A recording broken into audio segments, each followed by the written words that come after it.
Analog's off to a very good start in this mid lane versus the Lash. So a lot of her harassment onto nothing to say early. It's now being able to pick up a little bit of the advantage that we saw the Zeus prior. There was a bottom lane, Faith Beyond.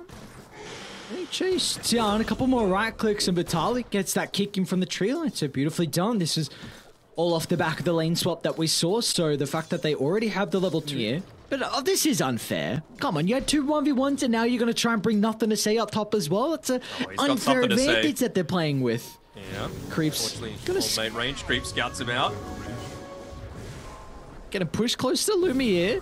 They should be able to find Gardic into the tree line at least. They're gonna hit back though. Thunder God's Wrath getting a lot of benefit out of it, helping with the kill onto the Visage and being able to blow up the Lich as well. So Hokori, they'll be able to find kills across the map, and they're not even done. They're gonna continue to dive Xingqiu down bottom. Vitalik just gets in range for the dispose, chucks him back to Analog. A beautiful movement as Zeus kind of mirrors nothing to say's movement to the side lanes. Gives them level 6 as well, so with the siege grip, they're going to be respawning already. See smoke from Hokori. Trying to block up some of these camps with his familiars as well. Keep an eye on. Oh no, the hook shot might still enable him to get in range. So he's holding down the Leshrac into place, but the Hood of Defiance picked up from nothing to say, so it just eats through the damage from the Zeus, and Xingqiu's also trying to wrap around as well, but he will not be able to get there fast enough as bottom lane, Faith Beyond close to the T2 tower, but he's still going to go down. Multiple TPs coming out from the Tiny along with the Leshrac, but they're too late to protect the Visage, and now with this... Nearly 1,500 net worth lead on Lumiere as opposed to Arme. We're even looking to consider grouping up here on this top-hand side. I mean, why not? Keep the pressure going while you're strong. When they see the TP coming through as well, can they time it correctly for Xingqiu? Don't even need to.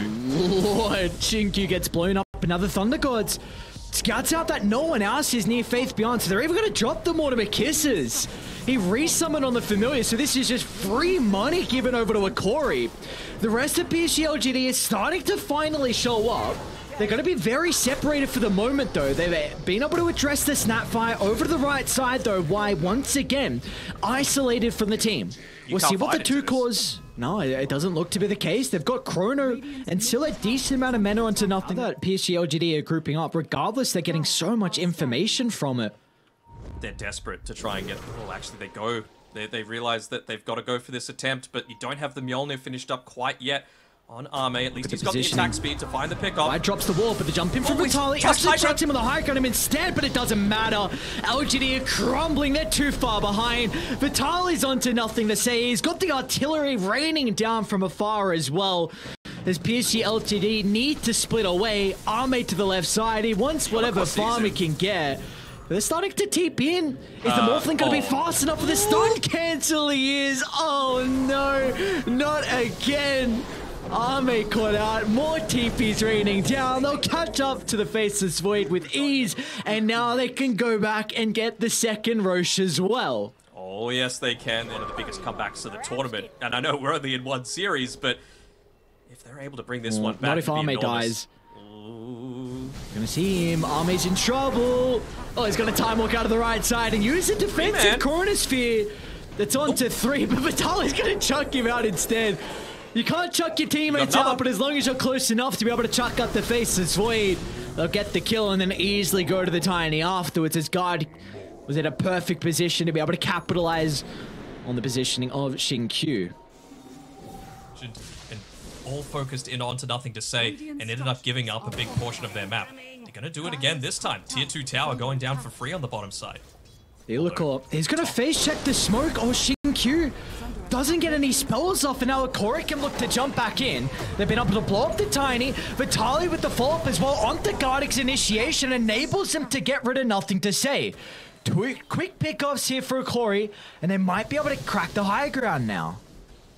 We see often at the stage in Dota that we are, position 5s need to act as that bodyguard just so the carriers can get their farm and block the smokes. And while he's going to continue to make space, it'll take quite some time to catch up because they're also looking to make a play on the opposite side of the map, trying to bring down nothing to say up top, which they will be successful at doing so.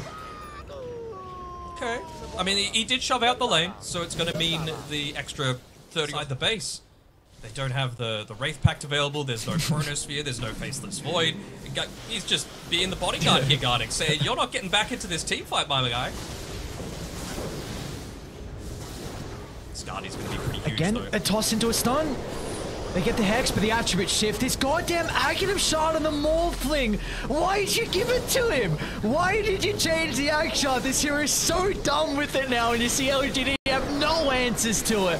Without the Chrono, it's just up to the right clicks, but Army just crumbles under the damage. As a Hokori, it looks like they might have done it. A dieback onto Y. All 5 are gone. Ultra kill for Lumiere, and the G's are dropped. As a Hokori will take a 1-1 tie against PSG.LGD.